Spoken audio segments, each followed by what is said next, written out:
The letter landed on Elias Carson's table like a verdict. He had not asked for it. He had not wanted it. And when he turned it over in his rough, scarred hands and read the return address, Miss Myrtle Hart, Clover Falls, Tennessee, something inside his chest did the thing he had spent 11 years trying to stop it from doing. It cracked open just slightly, like a seam giving way under too much pressure. He read the letter standing at his kitchen table in the gray morning light, the coffee growing cold beside him, the wind pressing against the single window of his cabin like it was trying to get in. He read it once. Then he read it again. Then he set it down and walked outside into the raw October air of 1882 and stood there on the porch of his homestead in the New Mexico territory, looking out at the flat, bleak scrubland, and he said nothing for a very long time, because the letter was kind. That was the unbearable part of it. It was not a letter of desperation or calculation.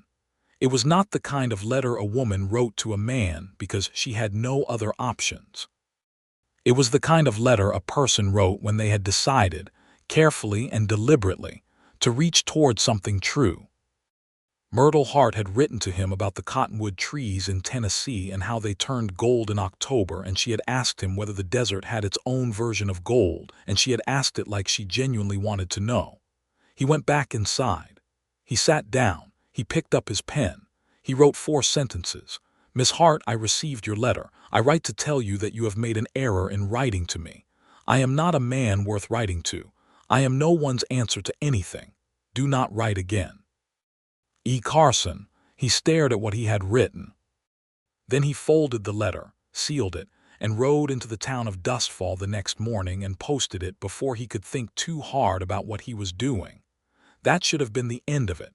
But Myrtle Hart, as Elias Carson would eventually come to understand at the very foundation of his being, was not a woman who accepted the ends of things. 3 weeks later, a second letter arrived. It came on a Wednesday, which was the day the post rider from Santa Fe came through Dustfall, and the postmaster, a wiry man named Clarence Webb who had an opinion about everything, had handed it to Elias with a look on his face that suggested he'd already formed several of those opinions about this particular correspondence. Elias took the letter without a word and rode the 4 miles back to his property, and held it unopened for nearly an hour before he gave in. Dear Mr. Carson, she had written, I appreciate your honesty. Most men in your position would have simply not replied at all, and the fact that you wrote to warn me off suggests to me that there is more consideration in you than you would like to admit. I will be brief. I'm not writing to you because I am desperate. I have 3 offers of correspondence on my table at this very moment from men who sound considerably more cheerful than you, and I am declining all of them. I am writing to you because your advertisement in the Territorial Gazette mentioned that you read books. You listed Moby Dick among your favorites. I have never met a man who listed Moby Dick as his favorite book and turned out to be empty inside. I suspect you are not empty. I suspect you are quite full, actually, and that the fullness is of the painful kind. I do not require you to confirm or deny this. I simply want you to know that I am not easily discouraged, and I am not writing to you out of romance or fantasy. I am writing because I would like, before I make any decision about the rest of my life, to correspond with someone who is honest. You have been honest. That is rarer than you know. Yours sincerely, Myrtle Hart. Elias read the letter 4 times. Then he folded it and put it in the drawer beside the other one. He told himself he would not write back. He made his coffee. He went out and checked on his horses, 2 of them, a bay gelding named Copper, and a gray mare he had never given a name to, which was its own kind of statement. He repaired a section of fencing on the eastern edge of his property that the wind had been working at for a week. He ate a meal of salt pork and hardtack because he had not gone to town for provisions. He watched the sun go down over the Sangre de Cristo Mountains in the distance, those red-purple peaks catching the last light in a way that was genuinely devastating to look at if you let yourself look. He went inside. He lit the lamp. He opened the drawer and looked at her letter again. He wrote back that night. He told himself it was only to explain more clearly this time why the correspondence should end. He told himself he was doing her a favor. He told himself a lot of things while his pen moved across the paper, and by the time he reached the bottom of the second page, he had told her about the mountains at sunset, and he had told her that, yes, the desert did have its own gold, and it was a different kind than Tennessee gold.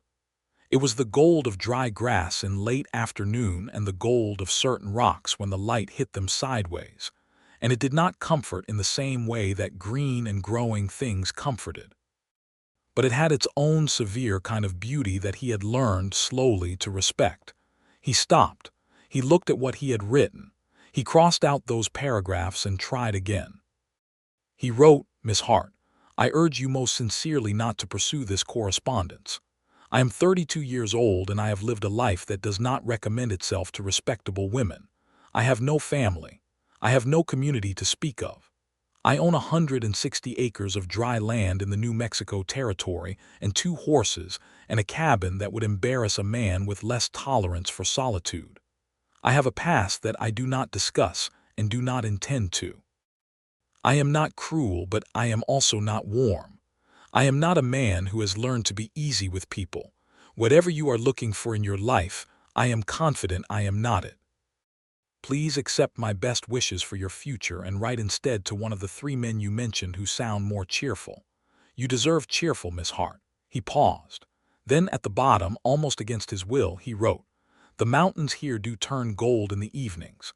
The grass turns gold too, and there is a kind of wild sunflower that blooms along the creek bed in September that is as bright as anything I have ever seen.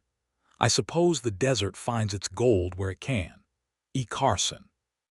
He sent that one too.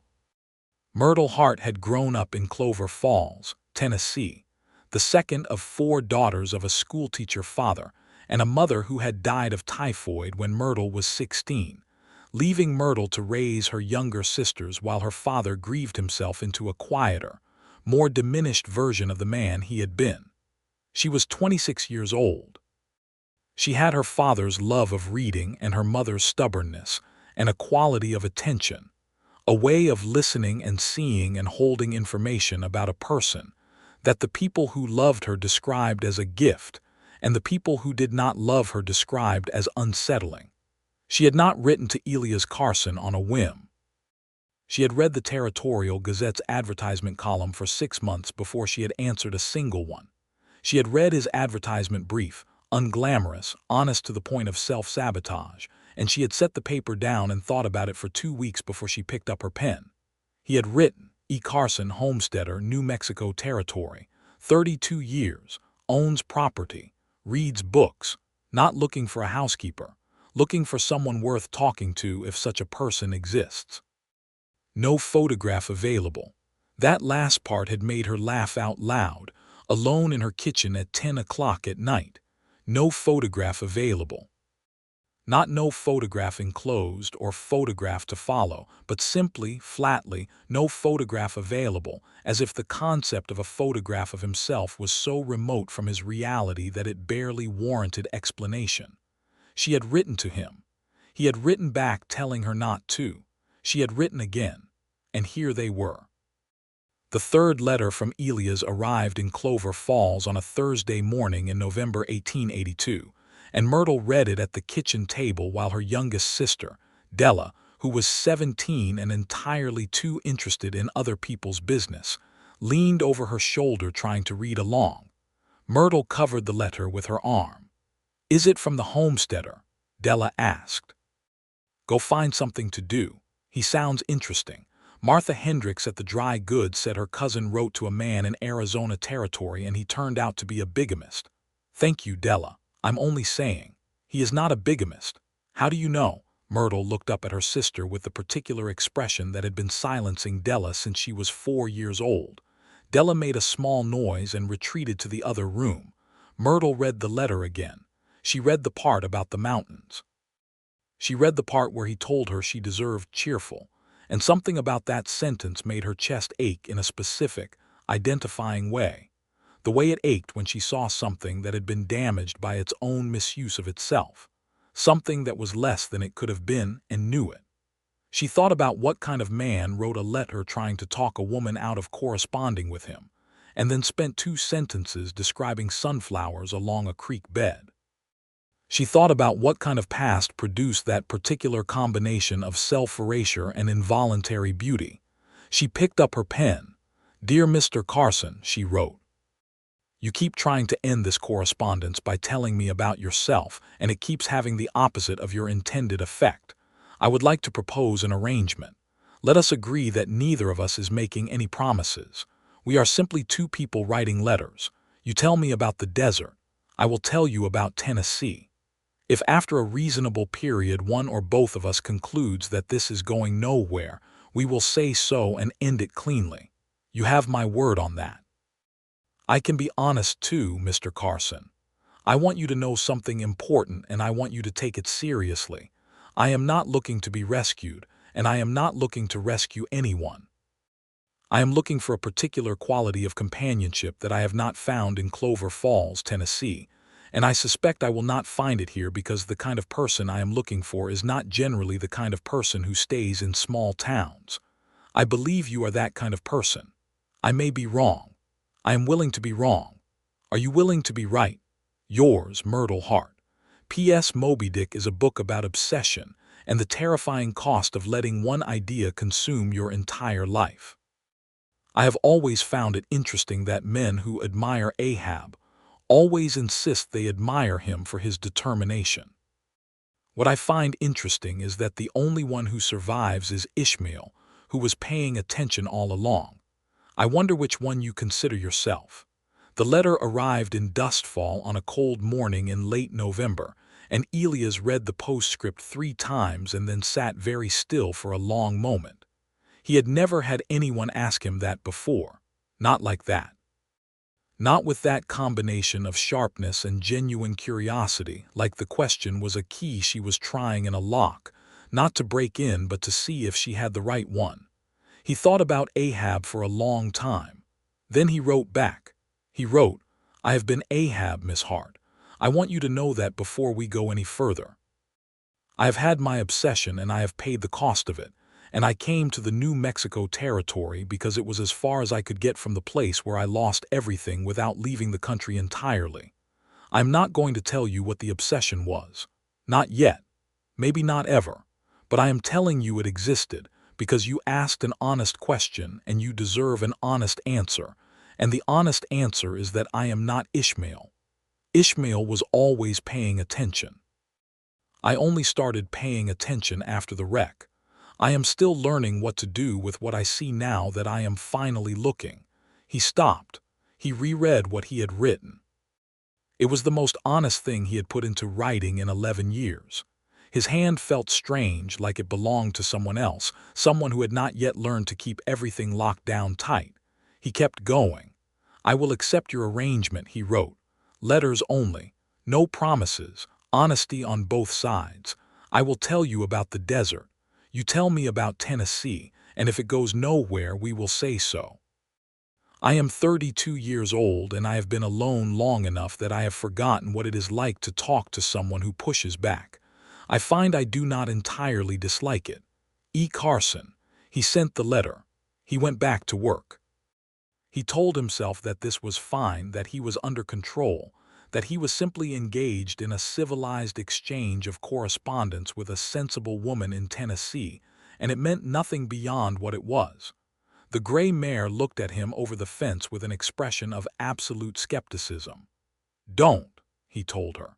She went back to her hay.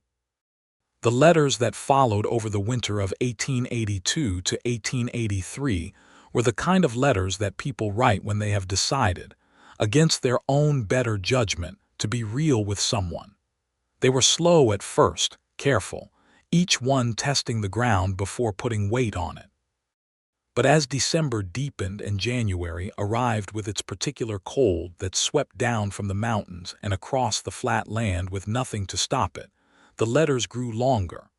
Myrtle wrote about her father, whose grief had made him gentle in a new and painful way that she sometimes resented and sometimes loved desperately. She wrote about her sisters, Clara, who was practical and calm, Josephine, who had married a farmer and moved to Kentucky, and Della, who was, as previously established, 17 and entirely too interested in other people's business. She wrote about the school where she had been teaching for 3 years, 22 children between the ages of 6 and 14 in a single room, and the particular challenges and rewards of that work. The way a child's face looked when something finally made sense, that sudden illumination, and how she chased that moment the way some people chased gold. She wrote about Tennessee winters, which were gray and wet and smelled of wood smoke, and about the way the creek behind her father's house froze at the edges but never all the way through, and about the cardinal that came to the fence post every morning without fail, red as a flame against the brown and white of winter. Elias read every word with an attention he had not given to anything in years. He wrote back about the New Mexico winter, which was a different kind of cold, a dry and serious cold that came at night and receded by midday, leaving the light brilliant and sharp, and the sky a blue so intense it seemed almost aggressive. He wrote about the cattle he occasionally hired himself out to help drive, because his 160 acres was not enough to support full-time ranching, and he needed the income, and the particular culture of the cattle drives, the hierarchy, the silences, the way men who did not know each other and might never meet again achieved a kind of temporary, functional brotherhood around the work of keeping animals alive. He wrote about the town of Dustfall, which had a population of perhaps 300 people, a saloon, a general store, a livery stable, a church that held services on Sundays, a doctor who had come from Ohio and had not quite recovered from the adjustment, and a schoolteacher named Mrs. Whitmore who was 60 years old and had been educating the children of Dustfall since before Elias had arrived, and who ran her classroom with a precision that Elias respected enormously from a distance. He wrote about the books he kept on a shelf above his bed, not many, but chosen carefully. Melville, of course, some Dickens, a worn copy of Homer's Odyssey that he had carried since he was young, a book of astronomy that he read on clear nights when the stars over New Mexico performed their extraordinary show, that spilled ink abundance of light that city people never saw and never even knew they were missing. What he did not write about was the dark past he had mentioned and then retreated from. He circled it the way a man circles a fire close enough to feel the heat, always careful of the burn. Myrtle noticed. She did not push. She held the space open and trusted him to move into it when he was ready. And that patience, that quality of waiting without pressure, was one of the things that Elias found himself turning over in his mind late at night when the wind was loud, and the darkness was complete, and the loneliness of his chosen life was more apparent than usual. In February of 1883, Myrtle wrote a letter that changed the temperature of things. It arrived on a bitter morning when the ground outside was frozen solid, and the sky was the gray of old pewter, and Elias read it at his table with his coat still on, because the cabin had not warmed up yet. She wrote, "I need to tell you something because it seems dishonest not to, now that we have been writing for several months. I am not entirely happy in Clover Falls. I have been here my whole life and I love it and I love my family. But I am 26 years old and I feel the way I imagine a bird feels when it has grown too large for the nest it was born in. Not that the nest is bad, but that staying in it has begun to require a kind of deliberate smallness that is costing me something I can't afford to keep paying. I do not know what I am looking for exactly. I know that I want a life that is fully mine, not a life that is the residue of someone else's expectations. I know that I want to go on talking to someone who does not become uncomfortable when I have an opinion. And I know, and this is the part where I ask you to please be honest with me, even if it is uncomfortable. I know that I have been looking forward to your letters more than I look forward to almost anything else in my week. I think you should know that. And I think you should tell me whether that information changes anything for you, because I am not a person who plays games with her own feelings or with other people's, and I would rather know now if this is going nowhere than discover it after I have committed myself further to hoping. Yours, Myrtle. Elias put the letter down. He stood up. He walked outside. He stood in the frozen air without his hat on, which was a thing he never did because the cold was not a thing to be careless about, but he needed the shock of it, needed something that was just purely physical reality to push back against the thing happening in his chest.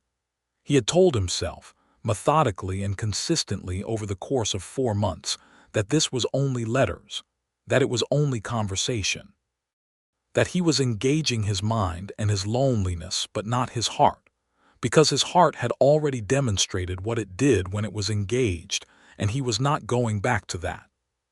He stood in the frozen air and thought about Myrtle Hart, whom he had never seen, whose voice he had never heard, who had written to him after he had explicitly told her not to and had proceeded over the course of a winter to dismantle him piece by piece without apparently trying. He went back inside. He sat down. He wrote the longest letter he had ever written. Dear Myrtle, he began, and noted that he had used her first name for the first time and wrote on anyway. He wrote, yes. It changes things. I have been trying to prevent it from changing things, and it has changed them anyway, which I suppose is something we should both take seriously. I am going to tell you something now that I have not told anyone in this territory, and I want you to understand that I am telling you because you asked for honesty and because I think you can hold it. He took a breath. He wrote, my name before I came here was not Carson. Carson is my mother's family name. I took it when I came to New Mexico because I needed to be someone other than who I had been. My name before was Elias Garrett. In 1871, when I was 20 years old, I was living in Missouri with my father and working on the family farm. My father was a hard man, not a cruel man, but hard.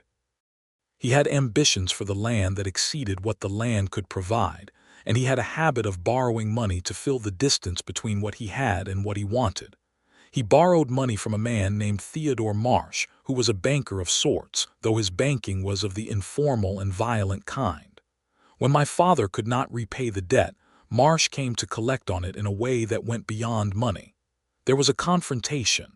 I was there. My father died. I was 20 years old, and I did something in the aftermath of my father's death that I am not going to put in a letter because it is the kind of thing that makes men into the subjects of wanted posters, and I left Missouri because staying was not possible. I have not broken the law since. I have worked, and I have stayed alone, and I have tried to be a man who does not owe anyone anything and does not bring disaster to anyone by proximity. He paused. He wrote, I am telling you this because you deserve to know who you are corresponding with. I am telling you because if this is going somewhere, and I believe it may be going somewhere against every effort of my will to stop it, then you should have the truth before we go further. I am Elias Carson now. I have been him for 11 years. But I was Elias Garrett once, and whatever I did in Missouri at 20 years old, I have carried it with me every day since. I am not proud of it. I am also not, I have decided in recent years, entirely defined by it. I do not know if that matters to you. I hope it does. He sent the letter. He spent the following 2 weeks in a state he did not have a clean name for. It was not quite dread. It was something more complicated, a combination of exposure and relief that lived side by side and did not resolve into either, like 2 notes played together that did not quite make a chord. He worked. He checked the fence lines. He drove copper into Dustfall and bought provisions and spoke to no one beyond what was necessary. He read his Homer at night. He looked at the stars. He waited. The letter came on a Sunday, which he noticed because he was returning from the church service. He attended occasionally, not with any great conviction, but because Mrs. Whitmore, the schoolteacher, had once told him that community was made by showing up, and he was, slowly and imperfectly, trying to learn how to be part of something. Clarence Webb at the post office met him at the door with the kind of expression that indicated he had thoughts about the frequency of Elias' correspondence, and had decided, for once, to keep them to himself. Elias rode home and read the letter at his table in the Sunday afternoon light. Dear Elias, Myrtle had written, and the use of his first name hit him somewhere behind his sternum. You have trusted me with something heavy, and I want you to know that I am holding it carefully. I am not going to tell you that what you did does not matter, because I do not believe in telling people comfortable lies. But I am going to tell you this. I was 16 years old when my mother died, and for 8 years I have been the person in my family who holds everything together when it falls apart, and I know something about doing things under terrible pressure that you would not do under ordinary circumstances. I know that a person's worst moment is not the whole of them. I know this because I have lived alongside enough grief and necessity to understand that people are not their worst moments. They are what they do with what remains. You have remained. You have worked and stayed and built something on dry land in a territory far from everywhere you knew, and you have kept yourself honest, and you have written me letters about sunflowers and Homer and the stars over New Mexico, and those letters are the letters of a man with something alive inside him, even if he keeps trying to convince me it isn't there. I do not need you to be innocent, Elias. I need you to be real. You have been real with me. That is not nothing. That is, in my experience, almost everything. I would like to keep writing. I would like, when the time seems right to both of us, to discuss what comes next. I am not rushing anything. I am just saying that I am still here, and I intend to keep being here, and the fact that you told me the truth about yourself instead of hiding it makes me trust you more, not less.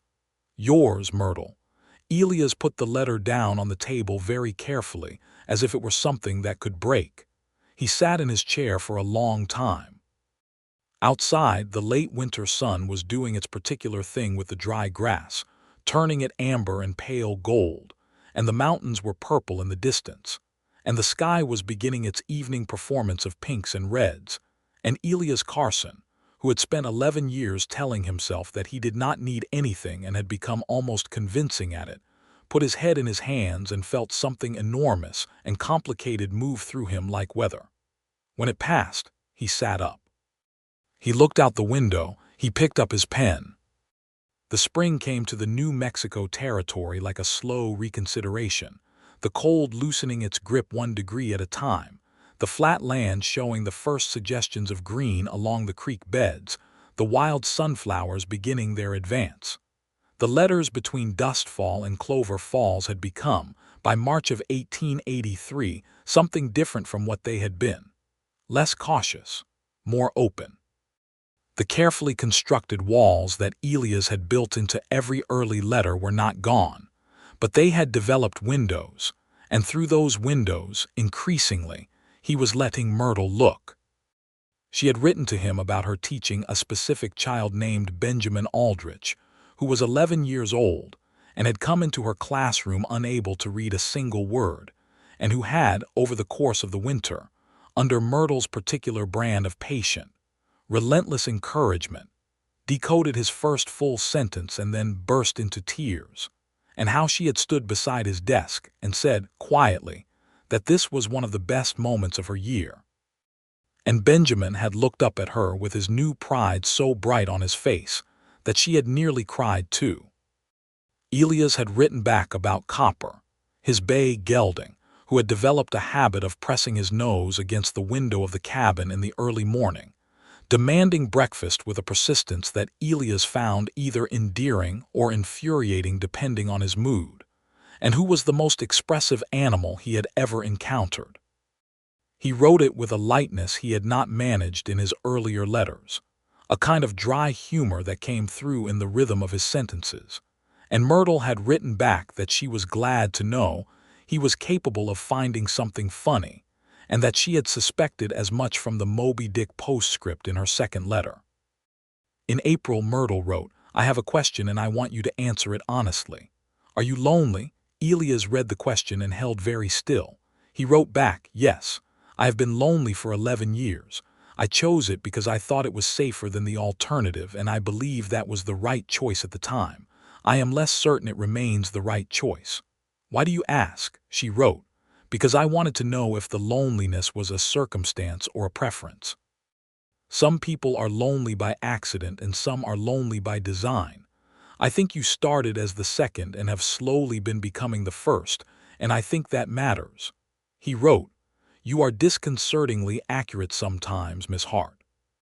She wrote, "You called me Myrtle in your last letter. I noticed you have gone back to Miss Hart. I am not sure what to make of that." He wrote, "I call you Miss Hart when I am trying to maintain a distance I no longer believe in. I apologize, Myrtle." She wrote back a letter that was 3 pages long and ended with, "Elias, I think you should consider coming to Tennessee. Or if that is not possible, perhaps you should consider whether a woman from Tennessee might consider coming to New Mexico. I am not proposing anything formal. I am simply saying that letters are remarkable, but I would like, very much, to know what you sound like when you speak. I would like to know if your face does what I imagine it does when you are being dry and funny, and pretending you are not. I would like to sit at a table with you and drink coffee and talk about Homer, and I think you might like that too if you would let yourself admit it." Elias read that letter and then went outside and saddled Copper and rode for 2 hours across the flat country, just riding, the spring air clean and the mountains vivid, and the sky doing what the sky over New Mexico always did, which was to be so extraordinarily itself that it asked something of you just by existing. He came back. He made his coffee. He sat at his table. He wrote, "If you came to the New Mexico territory, you would need to understand what you were coming to. It is not Tennessee. It is not green or soft or familiar. It is far from your family. The work is hard. The life is solitary in ways that a photograph of a homestead cannot communicate. I want to be clear about all of this because the last thing I want is to bring you to a hard place under false pretenses." He paused. He wrote, "That said, I have a spare room. I have been intending to build a larger porch for 2 years and have not because there was no particular reason to rush. I would build the porch. I have a creek. It does not freeze all the way through in winter. There is a cardinal that comes to the fence post every morning, which I realize now I have never mentioned because I did not think to. But having read about your cardinal in Tennessee, I understand that I should have told you because it is the same cardinal, or at least the same kind. Red as a flame. Present without fail." He stopped. He wrote, "I am not a man who makes promises lightly or breaks them at all. I want you to know that before anything else. If you came here, I would not make it harder for you than it needs to be. I would try, every day, to be worth the fact that you came. I cannot promise to be cheerful. I can promise to be honest, and to always say what is true and to build the porch. Elias Carson." He sent the letter. He began building the porch the following week. The conversation about what came next unfolded over April and May of 1883, careful and honest and increasingly warm, 2 people talking themselves toward a decision with their eyes open. Myrtle asked about the legalities of the territory, about the nearest town, about the church and the school, and the doctor from Ohio who had not quite recovered from the adjustment. She asked what the summer heat was like, and he told her honestly that it was severe and dry and nothing like a Tennessee summer, and that the first one was always the hardest. She asked about his nearest neighbors, and he named them, the Garcias, half a mile south. A family who had been in the territory before the Americans came and who were kind people, and the Beaumont Ranch 3 miles east, and old Thomas Hale who lived alone on the northern edge and was generally regarded as eccentric but harmless. She asked if he had told anyone about their correspondence, and he said no, that he was not a man who discussed his private affairs, but that Clarence Webb at the post office had clearly drawn his own conclusions. She wrote back that this made her laugh out loud alone in her kitchen again, and that she had told her sister Della, who had responded by immediately beginning to pack Myrtle's hypothetical trunk, which was the most Della thing that had ever happened. By May they had agreed to the shape of things. Myrtle would come to Dustfall in August of 1883, when the school year in Clover Falls ended and she had properly arranged for a replacement. They would meet. They would spend a reasonable amount of time getting to know each other in the same place and on the same ground. They would decide together what came next, without pressure and without rush. And if it was not right, if the reality did not match the letters, they would say so honestly, and Elias would see her home safely, and that would be the end of it. Elias agreed to these terms. He agreed to them while aware that he had already, somewhere in the long winter of reading her words and writing his own, made his own private and inarticulate decision. But he agreed to them because they were fair, and because Myrtle deserved fair, and because he was a man who had learned, at great cost, the difference between what he wanted and what the situation required. He built the porch. He finished it in June, and it was a good porch wide enough for 2 chairs and a small table, facing west so the evening light came at it directly, the way the best light always came at good things. He sat on it the evening he finished it, with his coffee, and looked at the mountains doing their gold and purple show, and thought about the fact that in 2 months there would be another person sitting here, and felt something he had not felt in so long that it took him a moment to identify it. He felt, tentatively and with great suspicion of himself, something like anticipation. The months of June and July were the longest of Elias Carson's life since the months following his father's death in Missouri. He worked, he kept the property. He hired himself out to the Beaumont Ranch for 3 weeks in July to help with the summer work, and came back with enough money to buy proper provisions and a second good chair for the porch and a set of curtains that he hung in the spare room, which required more effort than he had expected, and which he was unreasonably proud of when they were done. He wrote to Myrtle every week. She wrote back. The letters were different now, lighter in some ways, more specific, more practical. She wrote about what she was bringing, about saying goodbye to her students, about the train from Knoxville to Nashville, and then the long route west. She wrote about Della weeping theatrically while simultaneously arguing about which of Myrtle's dresses was most appropriate for the desert climate, and Clara pressing a Bible into her hands and looking at her with that calm, practical sorrow that was its own kind of love. She wrote, in her last letter before she departed, "I want you to know that I am not afraid. I have thought about whether I should be afraid, and the answer I keep arriving at is no. I do not know exactly who you are yet, and you do not know exactly who I am, and that is the truth of it. But I know enough. I know the shape of your thinking and the quality of your honesty and the way you talk about sunflowers and Homer and a bay horse that presses his nose against your window in the mornings. I know you are careful with things that matter, even when you are not entirely sure they should matter. I know you built a porch. I'm very much looking forward to sitting on that porch. I will arrive in Dustfall on August 14th on the afternoon stage from Santa Fe. Please be there. Yours, Myrtle." He was there 40 minutes early. The August afternoon in Dustfall was fierce with heat, the kind of direct, unforgiving desert heat that did not apologize for itself. The stage from Santa Fe was due at 3 in the afternoon. It arrived at 20 past, rolling into the main street in a cloud of red dust, and Elias stood beside Copper at the hitching post outside the stage office and watched the door of the coach open. The first person out was a heavy-set man with a traveling bag. The second was a woman in her 50s with a hat. The third was Myrtle Hart. She was taller than he had imagined, though he could not have said precisely what he had imagined. She wore a dark blue traveling dress that was dusty from the journey, and her brown hair was pinned up under a practical hat, and she had a worn leather bag over one shoulder, and a trunk that the driver was already wrestling down from the roof. She stepped down from the coach step and looked directly at the street with a steady, taking-in look that was so exactly what he expected from the person who had written those letters that something in him settled into place like a key in a lock. She turned. She saw him. He had not thought about what to do when this happened. He had thought about it for 2 months and then decided that there was nothing to plan, that he would simply be himself, and now she was looking at him across the dusty main street of Dustfall in the August heat, and he was being, as well as he could, himself.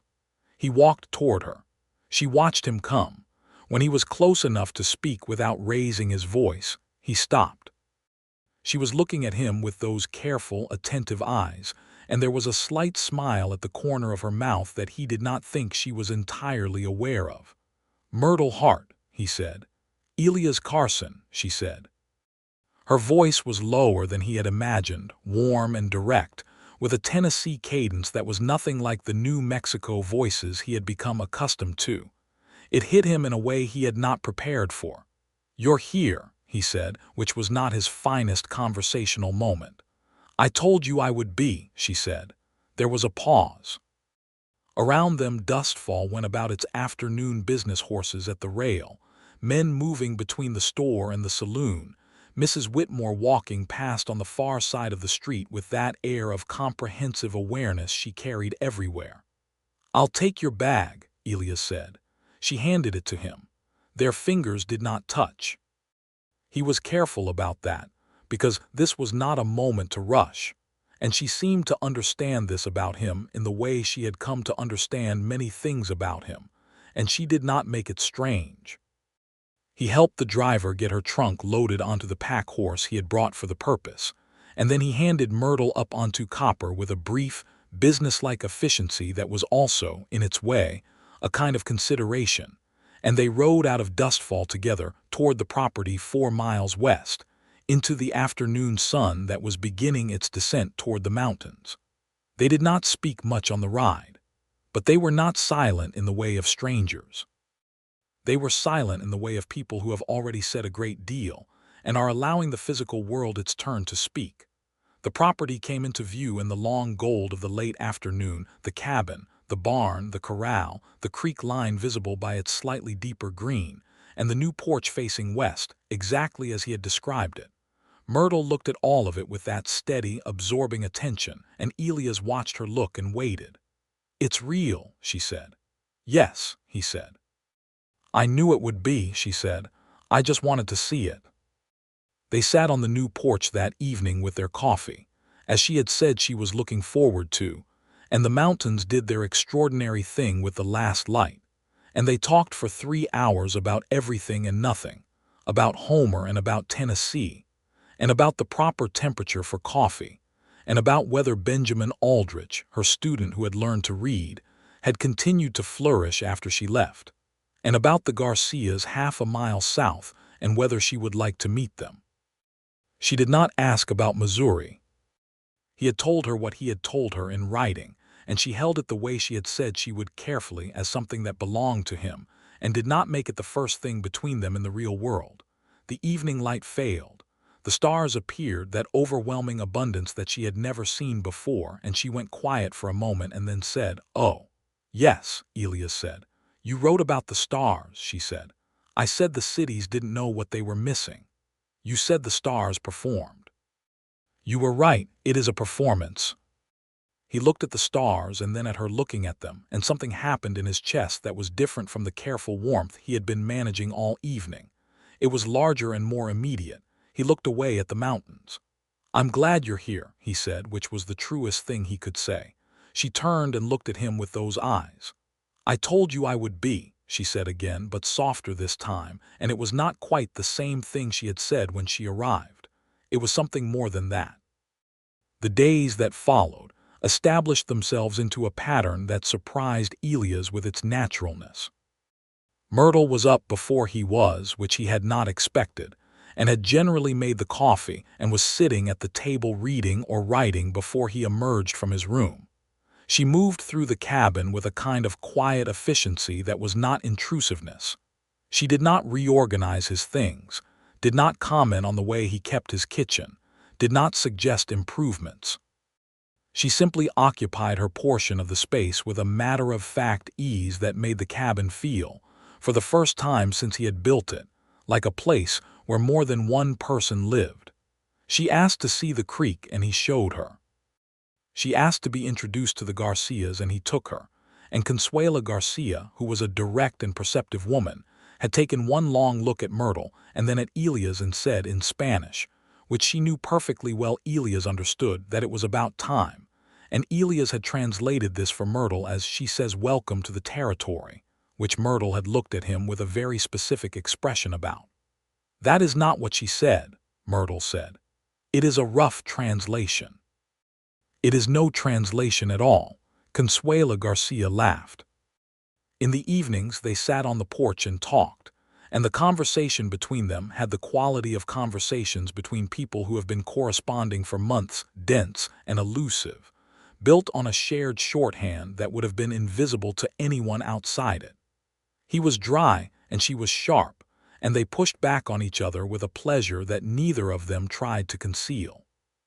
He laughed on the fourth evening at something she said about Clarence Webb's expression every time she came to collect the post, and she looked at him when he laughed as if she had been waiting for that, as if it were the thing she had come 4 states to hear.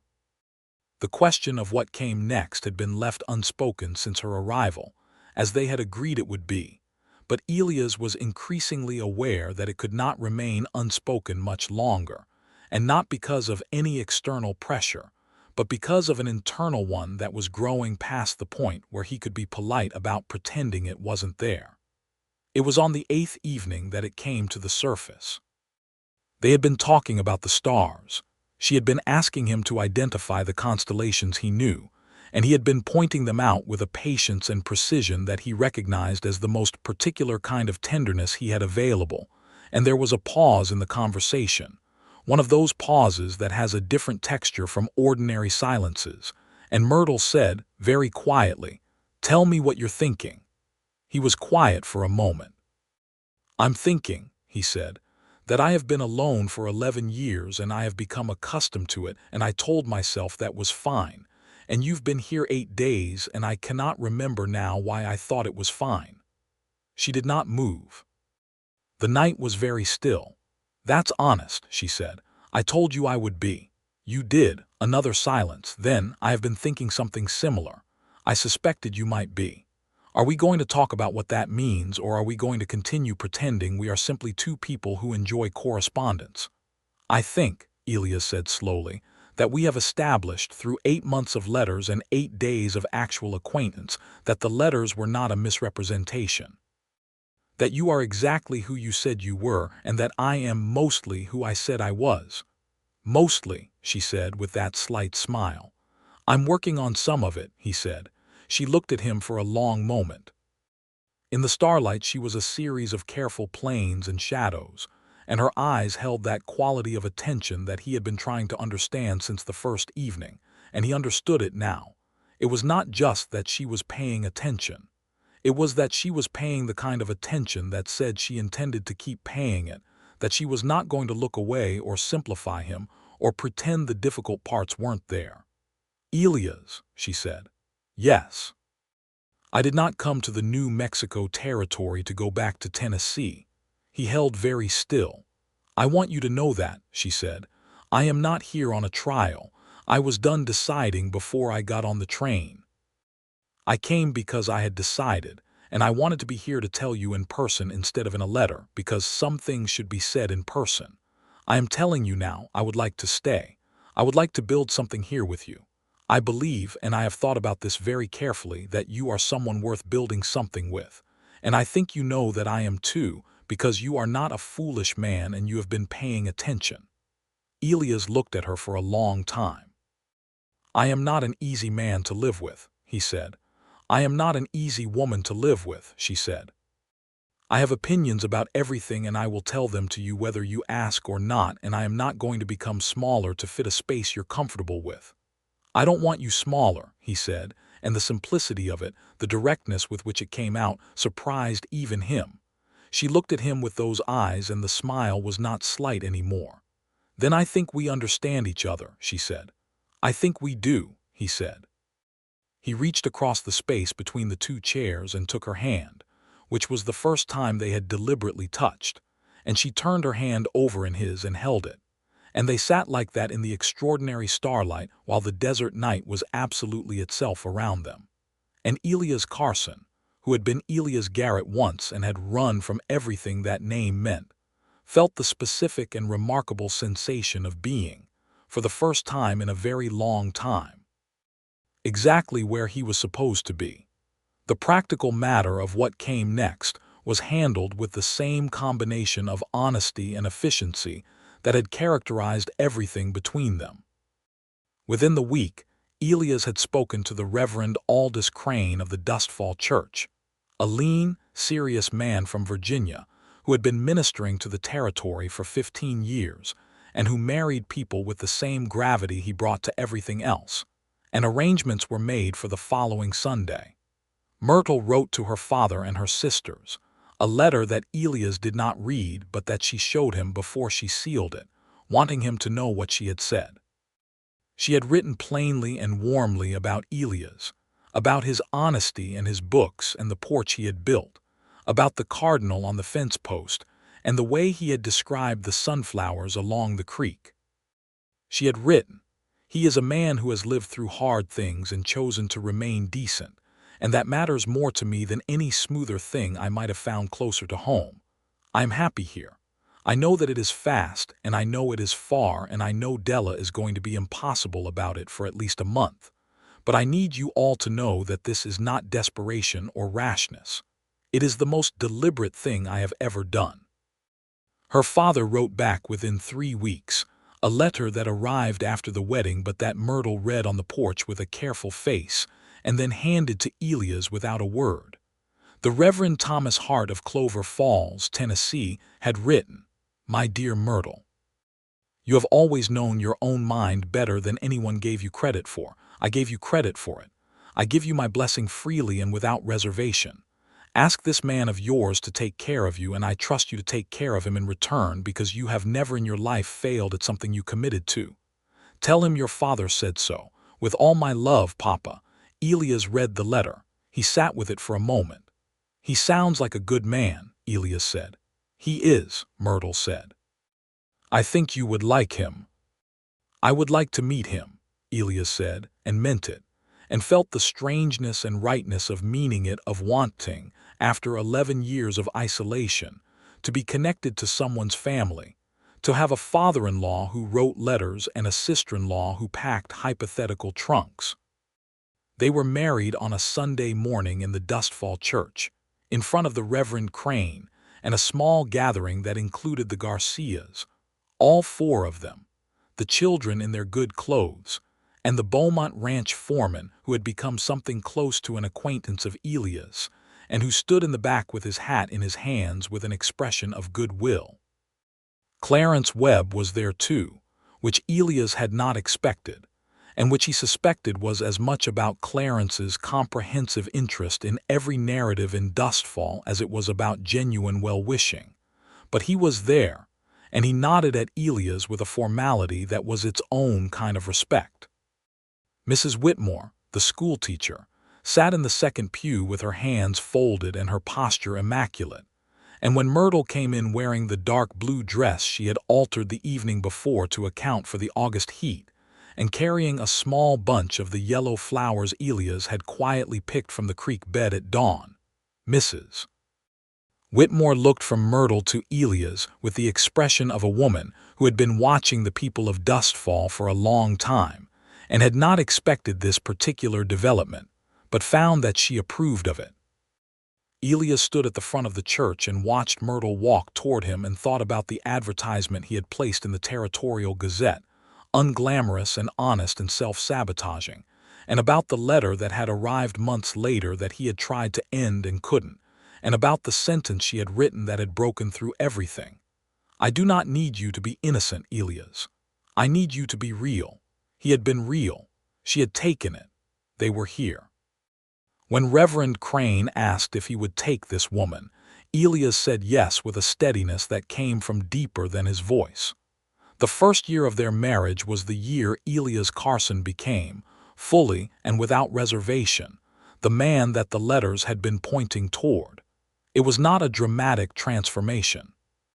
It was the kind of change that happens when a person who has been living inside a set of self-imposed limitations is given, by another person's patient and uncompromising presence, sufficient room to exceed them. Myrtle taught at the Dustfall School that fall, with Mrs. Whitmore's blessing and Reverend Crane's endorsement. The school was growing, and a second teacher was needed, and Myrtle had 3 years of experience that Dustfall was fortunate to have. She brought to the classroom the same quality of attention she brought to everything, and within 6 weeks, the parents of Dustfall had formed the opinion, communicated through the various channels by which the people of small western towns communicated things, that the new Mrs. Carson was an asset to the community, and that her husband was considerably more agreeable than he had previously appeared. Elias, for his part, was discovering that the solitude he had maintained for 11 years had been, as Myrtle had suggested in that early February letter, less a preference and more a circumstance, and that the circumstance, once changed, did not need to be maintained. He found himself going into Dustfall not merely for provisions but for conversation. He found himself stopping at the Garcia place in the evenings when Myrtle was visiting with Consuela, and talking to Ramon Garcia about the land and the cattle markets, and the politics of the territory, with a directness that felt easy rather than effortful. He found himself, one October evening, helping Thomas Hale, the eccentric old man to the north, repair a broken wheel on his wagon without being asked, simply because he was passing and the situation was apparent.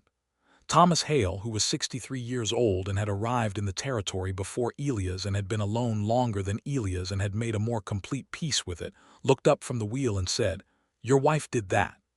"Did what?" Elias said. "Made you look up," Thomas said. "You used to ride past with your eyes at the middle distance. You look at things now." Elias thought about that while he helped with the wheel. "She writes letters," he said. "She's been doing it since we met. It's habit." Thomas Hale shook his head. "It's not the letters," he said. "Some people, they see you and that makes you real. She sees you, I can tell." Elias said nothing. He finished with the wheel. That evening he told Myrtle what Thomas had said, and she listened with that attention of hers, and then she said, "He's not wrong."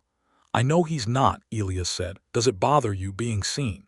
"No," he said, and realized it was true. "Not anymore, not by you." She reached across the table and put her hand on his, the way she had that first night on the porch, easy and deliberate, and he turned his hand over and held hers. "Good," she said. The winter of their first year brought snow to the New Mexico territory, which it did occasionally and without much warning, and the cabin that had been merely adequate for one person was warm and full with two.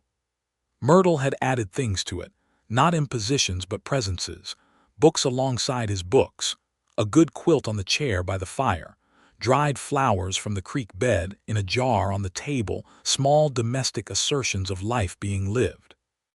He had not known before what it was like to come in from the cold and have a lamp already lit and coffee already on, and to hear someone moving in the kitchen before he opened the door, and to have the sound mean something. She was reading at the table when the first real blizzard of that winter came down from the mountains, and he came in from checking on the horses to find her with the lamp pulled close and a blanket around her shoulders and a look of absorption on her face that he found unreasonably beautiful. "Good book," he said, stomping the snow from his boots. "Rereading Dickens," she said. "Bleak House. I always read Dickens in bad weather. It feels appropriate."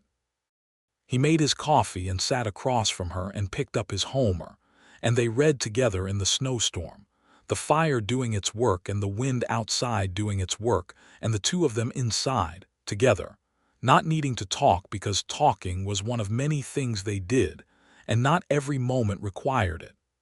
In the spring of 1884, Myrtle told him she was expecting. She told him in the morning, at the table, over coffee, which was the place where they had their most important conversations, and she told him plainly and directly in the way she told him everything. He put his coffee cup down. He looked at her face, and she was watching him with that attention, waiting to see what he would do with this. He had not thought about children. He had not permitted himself to think about children, in the same way he had not permitted himself to think about a porch or a second chair, because thinking about those things had required first believing he was going to be alive for them in any meaningful sense, and he had not for a long time believed that. "Are you well?" he said. "I'm well," she said. "Mrs. Garcia says I'm early enough that everything looks good." You talked to Consuela before you told me. I needed to be certain before I told you. She paused. Are you all right? He reached across the table and took both her hands in his. I'm very much all right, he said. I'm terrified, but I'm all right. She squeezed his hands. Good, she said. So am I, he laughed, which he did easily now, in a way that would have been unrecognizable to the man who had first received her letter. She laughed too, and the morning light came through the window and fell across the table and across her face and his, and the terror was real and the joy was real, and they were both together, completely real. He wrote that evening to the Reverend Thomas Hart in Clover Falls, Tennessee, the first letter he had ever directly written to his father-in-law, and told him that they were expecting a child in the autumn, and that he intended to be the kind of man that child could be proud of, and that he was grateful every day for the daughter Thomas Hart had raised who had refused, with extraordinary stubbornness and clarity of vision, to accept his initial dismissal of himself at face value. Thomas Hart wrote back, My boy, you already are that man. The telling is in the doing, and you have been doing it since the day she arrived. I am going to be a grandfather, and I find that I am very pleased about this.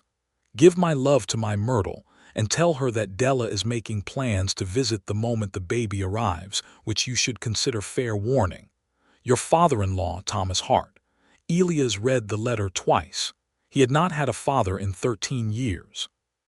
The word father-in-law landed in his chest with a weight that was not heavy but was very solid, like a stone placed firmly in a foundation, and he sat with it for a while before he folded the letter and put it in the drawer where he kept all of Myrtle's first letters, the ones that had started everything.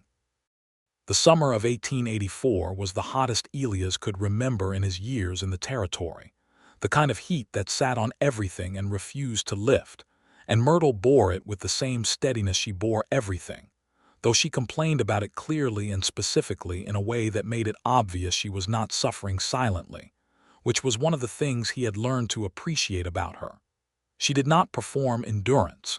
She simply endured and narrated the endurance without drama. She continued teaching through June and stopped in July when the heat was at its worst and the school was out. She read. She visited with Consuela Garcia, who had delivered 3 children and whose equanimity about the whole business was a practical comfort. She sat on the porch in the cooler evenings with Elias and looked at the mountains, and sometimes they talked, and sometimes they sat quietly, and both were complete. In September of 1884, a boy was born in the cabin on Elias Carson's homestead, delivered by Consuela Garcia with the composed efficiency of a woman who had done this many times, and the kind, absolute competence that Elias had found himself trusting completely by the time it was over. The Dustfall doctor, a steady man named Dr. Hennessy, who had replaced the Ohio doctor the previous year, arrived within the hour to confirm that everything was as it should be. Elias held his son in the hour after he was born, standing in the room where he had put the curtains, which now had a cradle in the corner that he had built in May, and the weight of the child in his arms. This specific, real, extraordinary weight was the thing that completed what the letters had begun. He had been for 11 years a man in retreat. From Missouri, from his name, from the weight of what had happened, from the forward motion of a life that included other people. He had come to the New Mexico territory and built himself a fortress of solitude and called it peace and maintained it with great discipline. And then a woman in Tennessee had read a 4-line advertisement about a man who read books and had decided, with the certainty of someone who had been paying attention her whole life, that what looked like a wall was actually a door. She had written to him. He had told her he was not a man worth writing to. She had written anyway. And standing there in the room with the curtains he had hung for her, holding a son who was new and complete and perfect, Elias Carson understood that she had been right about everything, and that he had become, piece by piece and letter by letter and day by day in the desert light, exactly the man worth writing to that she had seen before he could see it himself. He went out to where Myrtle was resting, the lamp turned low and her hair loose on the pillow, and her face tired and still and carrying that particular quality of peace that follows great effort. He sat on the edge of the bed beside her and showed her their son's face in the lamplight. "He looks like you," she said. "God help him," Elias said. She laughed softly. "He has your eyes, that exact color." She reached up and touched Elias' face, her palm against his jaw, and he turned into her hand. "We should name him." "I was thinking Thomas," Elias said. "For your father." She looked at him with those eyes, the ones that saw everything, and the lamplight was golden on her face, and his son was asleep against his chest, and the desert night was quiet outside, and the stars were doing their irreplaceable thing. "Thomas," she said. "Yes, that's right." They named him Thomas Elias Carson, and wrote to Clover Falls within the week, and Della arrived in November exactly as Thomas Hart had warned, descending from the stage in dustfall in a state of barely contained enthusiasm that Elias found overwhelming in exactly the way he had been warned it would be, and that Myrtle clearly found deeply comforting. Della was 21 now, bright-eyed and quick, and in possession of an energy that suggested she had been contained in Clover Falls for as long as she could stand, and she held her nephew with a tenderness that reduced everything she had said in the weeks before to an endearing secondary noise. She stayed 6 weeks. She and Elias had a careful few days of establishing their respective territories. She was not going to find him charming immediately, and he was not going to pretend to find her anything other than a great deal. But they settled into a functional warmth that was its own honest thing, and by the time she left in December, packed back onto the Santa Fe stage, she hugged Elias with a fierceness that took him by surprise and said, "You're good for her," into his shoulder. "She's good for me," he said. "I know," Della said. "That's what I mean." He stood in the street and watched the stage leave, and then turned and found Myrtle beside him, Thomas wrapped in his blanket on her shoulder, her other hand finding his in the cold December air. "She liked you," Myrtle said. "Don't tell her I said so, but I liked her too," Elias said. Myrtle smiled at him with the full weight of that smile he had been reading about in letters long before he knew what it looked like in the desert light. "I'm telling her in my next letter," she said. "I expected nothing less," he said, and they walked back to where Copper was tied together, their son between them, the mountains in the distance going gold in the December afternoon. The years that followed built on each other the way good years do, each one adding something to the structure that the letters had begun. Elias expanded the property, acquiring the adjacent 40 acres when the Hale estate was settled after Thomas Hale's peaceful death in 1886. Thomas had left a brief will naming Elias as inheritor of the north parcel, a fact that arrived with a letter from the Territorial Land Office, and that Elias read in the yard with a stillness that Myrtle recognized as the specific kind that preceded emotion. "He called you my neighbor," Elias told her that evening. "In the will. My good neighbor, Elias Carson, who once fixed my wagon wheel without being asked." That was his reason. "It was a good reason," Myrtle said. "It was a small thing," Elias said. "Small things are the whole of it," she said. "The small things are everything." He looked at her. She was at the table with Thomas, who was nearly 2 and had his father's eyes and his mother's complete determination to have an opinion about everything. And the lamp was on, and the evening was coming, and this was his life, this real, present, astonishing life. And he thought about the man who had sat at this table 11 years ago with only the wind for company, and told a woman in Tennessee not to write. The woman in Tennessee had known better. The school in Dustfall grew with the town, which grew with the territory, and by 1887 Myrtle was running her own classroom fully and independently, the second permanent teacher in what was now a proper 2-room schoolhouse, and her reputation among the families of Dustfall had long since ceased to be the reputation of the newcomer, and become simply the reputation of Myrtle Carson, who was the kind of teacher parents prayed for when they were honest about what their children needed. Benjamin Aldrich, not the Benjamin she had taught in Tennessee, but a different child, a boy of 8 named Benjamin Ferris, whose father worked the Beaumont Ranch, learned to read under Myrtle's care in the winter of 1887, and the moment she described to Elias later that evening, when the sentence finally came clear and the boy's face illuminated, was nearly the same moment she had described in her letters years before. And she told it with the same brightness in her voice that told him this was why she did what she did, this specific recurring miracle of a mind opening to the world. He told her she was remarkable. She told him not to be sentimental. He told her that was not sentimental, it was accurate. She told him that if he was going to be accurate, she was going to have to tell him that he had become one of the most dependable men she had ever known, and that this was equally accurate and not sentiment at all. "You could have written that in a letter," he said. "I prefer to say some things to your face," she said. "So do I," he said. Their second child, a girl they named Clara after Myrtle's practical, steady sister, was born in the spring of 1888, and Elias held her in the same room where he had held Thomas 4 years before, and the weight of her was the same extraordinary thing, and he understood by now what it was. It was the weight of being trusted with the future, and it was a weight he no longer flinched from. Clara Hart was a contented, watchful child from her first weeks, and Thomas, who was nearly 4 and had spent those years being the sole center of his parents' attention, accepted her arrival with a mixture of proprietary affection and competitive alertness that made Elias, watching it, think that Thomas was going to be fine, and that Clara, with those quiet watching eyes, was going to be her own kind of force. The drawer beside Elias' bed, where he had placed Myrtle's first letter all those years ago, now held a small collection of things.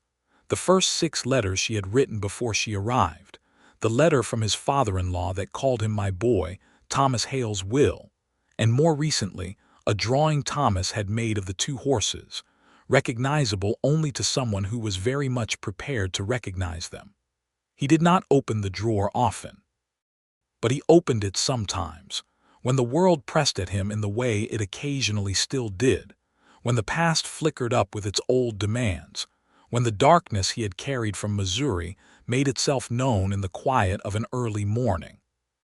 He would open the drawer and look at the things in it, and the things in it would remind him of the architecture of what he had built, letter by letter and day by day, with a woman who had refused to accept his self-assessment.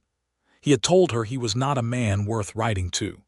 She had written anyway, and here was the house, larger now, the porch extending along the full west side, 2 chairs having become several over the years. Here was the creek, and the wild sunflowers that returned without fail every September, bright as declarations. Here were the mountains, purple and gold, performing their nightly show for anyone who chose to look. Here was the cardinal on the fence post, exactly as reliable as its counterpart in Tennessee, red as a flame in any weather. Here were his children sleeping in their rooms.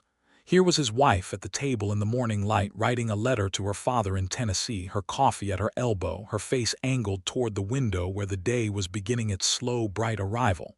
She looked up and found him watching her from the doorway. "You're up early," she said. "Couldn't sleep," he said. "Good reasons."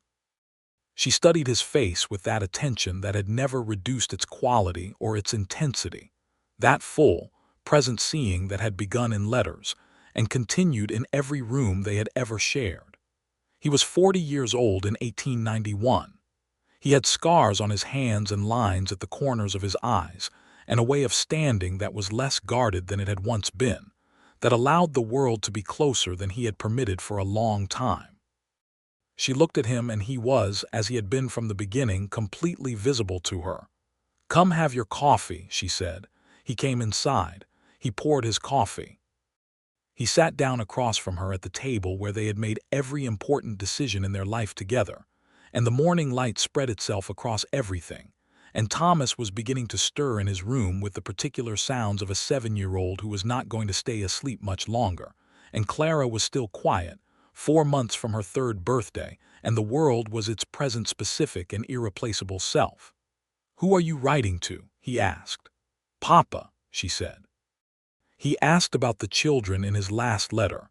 "I'm telling him about Thomas's reading." Tell him Thomas corrected Mrs. Whitmore on a point of grammar last week and she was not displeased, Elias said. Myrtle looked up at him with that smile. She wasn't displeased. She said he had excellent instincts. In that way she has of saying things that are compliments disguised as observations. He gets the grammar from me, Myrtle said. And the audacity, Elias said.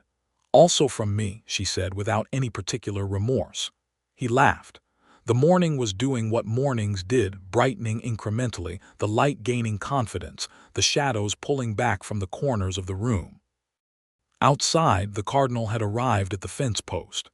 Elias could see it from where he sat, that particular red against the pale wood and the pale morning sky, steady and present as it always was. "I want to tell you something," he said. She put her pen down. She gave him her full attention, as she always did when he said something that way. "I've been thinking about writing to Missouri," he said. "There's a man there, Theodore Marsh's son. The family's still there. I've been considering whether it would be right to reach back and settle what can be settled. Not all of it. Some of it is beyond settling. But what can be?" Myrtle was quiet for a moment. "Is this something you need to do," she said carefully, "or something you feel you should do?" "Both," he said. "I think they're the same thing." She looked at him. "Then you should do it," she said. "I'll help you write the letter if you want." "I'll write it myself," he said, "but I'd like you to read it before I send it." "Always," she said. This was how they did the difficult things. Not alone, not merged, but alongside two distinct people with their own spines, doing the hard work in each other's sight. He wrote the letter to Missouri over the following week, carefully and honestly, acknowledging what had happened without concealing it or excusing it, offering what restitution was possible and what acknowledgement was owed, closing without asking for anything in return. He showed it to Myrtle, who read it twice and said it was honest and right, and he sent it. The response came 2 months later, written in a hand he did not recognize, Marsh's son, who had been a boy when Elias left Missouri and was now a man in his 30s himself. The letter was brief and not warm, but it was not hostile. It acknowledged the letter. It said that what had been done and could not be undone, and that the family had moved on and built other things, and that he hoped Elias had as well. Elias read the letter and felt something in the architecture of what he carried quietly shift, like a stone that had been braced against nothing finally setting level. He went out to the porch. He sat in his chair. He looked at the mountains. Myrtle came out with her coffee and sat in her chair beside him without asking, knowing from 11 years of learning him that this was a moment that did not need commentary. After a while he said, "It's done." "Yes," she said. "Not forgiven, not fixed, but done." "That's enough," she said. "Sometimes done is what you get and done is enough." He nodded. The mountains were doing their evening thing. The light was failing over the desert in that slow gold way that never stopped meaning something. "I'm glad you wrote to me," he said. She turned and looked at him. "I know you are," she said. "I was an idiot about it at first." "You were frightened," she said. "It's different." "I told you I wasn't worth writing to," he said. "I believed it." "I know you did," she said. "That's why I wrote anyway." He took her hand. She held his. The evening descended around them, warm and enormous, the stars beginning their appearance in the east, the first ones always faint and then suddenly certain, as if they had been there all along and only needed the darkness to make them visible. Thomas came out through the door with his hair still wild from the afternoon and a book under his arm, which was his habit, and sat on the step with the particular self-sufficiency of a child who had grown up understanding that his parents' quiet evenings were a good thing that did not require disruption. "Is Clara awake?" Myrtle asked. "She was talking to the cat," Thomas said. "She does that," Elias said. "She talks to the cat more than she talks to me," Thomas said. "You could talk to the cat more," Myrtle suggested. Thomas considered this with great seriousness. "I could," he said. He opened his book. Elias looked at his son on the step. He looked at his wife in her chair. He looked at the stars appearing above the mountains in the growing dark. He thought about a letter in a drawer, written in a hand he had tried to dismiss as an error, a mistake, a misreading of a man not worth the effort. He thought about the woman who had read that 4-line advertisement and sat with it for 2 weeks and decided with that precise and undeceivable attention that the man who listed Moby Dick as his favorite book and said no photograph available was not empty. She had been right. He had been very full. The fullness had been of the painful kind, as she had written, and he had spent years keeping it contained and dark, and finally, in the light she had turned on it with her letters and her presence and her patient, unblinking insistence on seeing him whole, it had become something else. It had become a life. In the autumn of 1892, Myrtle discovered she was expecting again, and she told Elias at the kitchen table in the morning over coffee, as she always told him important things. And he was 41 years old and she was 36, and Thomas was 8 and Clara was 4. And the property had become a real working homestead with cattle and a proper kitchen garden and the porch that went all the way around the west and south sides now. He said, 3.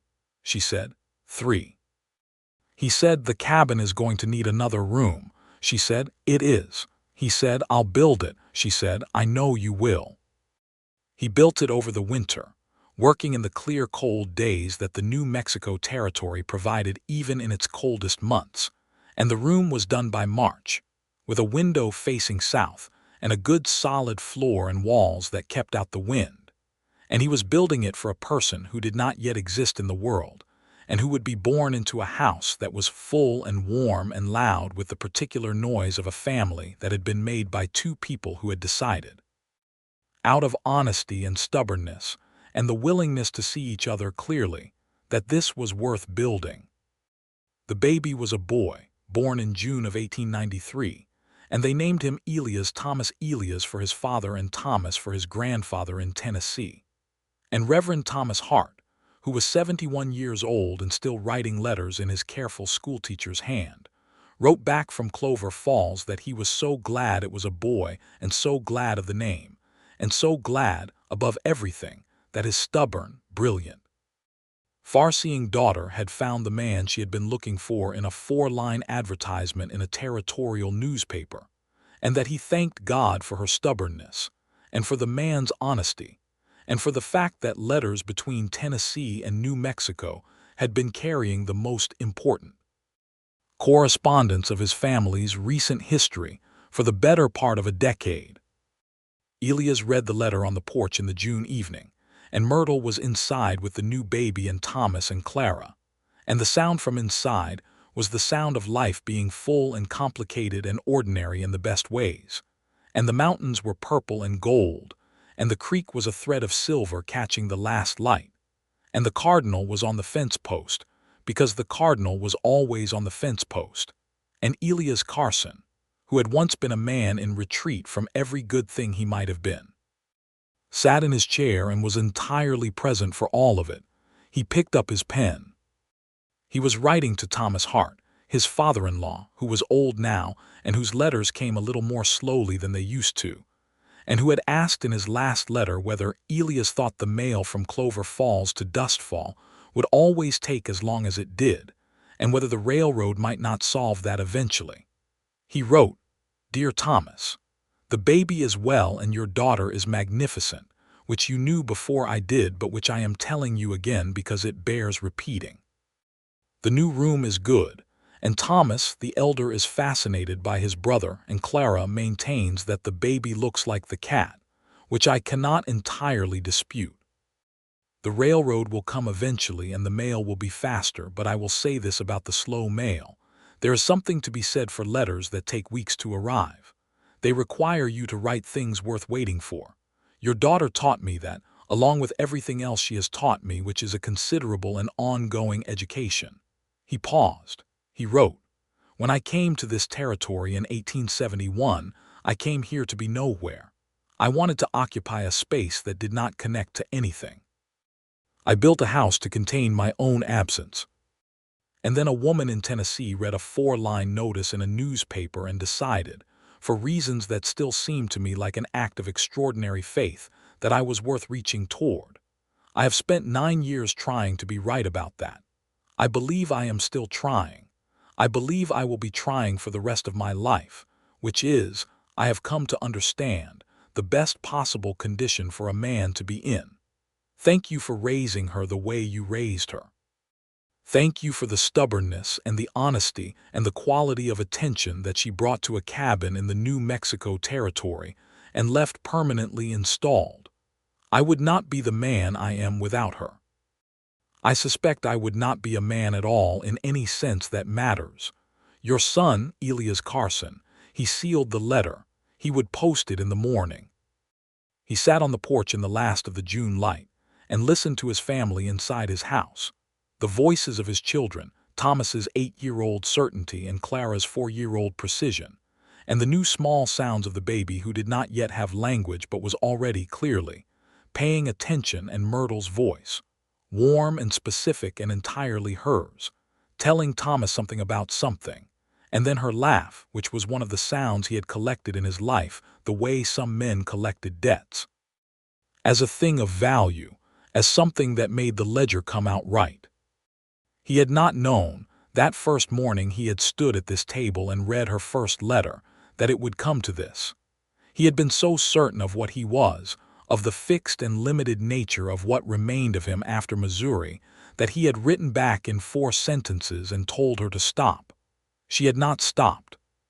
She had written about cottonwood trees and the price of honesty and Ishmael surviving because he was paying attention, and she had seen through the wall he had built to the door he didn't know was there, and she had walked through it and set her bag down and said, in every letter and every word and every morning at the kitchen table and every evening on the porch, that she intended to stay. And here was the proof of what happened when someone stayed. Here was the house that had been a fortress and was now a home. Here was the porch built for 2, which had become a porch for 5. Here was the life that had been an absence, now full to its seams. The stars came out over the New Mexico territory, as they always did in their irreplaceable abundance, and the mountains stood where they had always stood, and the creek ran where it always ran, and Elias Carson sat on his porch and looked at all of it with the eyes of a man who was paying attention, who had learned, letter by letter and year by year, to pay attention, who had become, because a woman in Tennessee had refused to believe otherwise, exactly the man she had written to.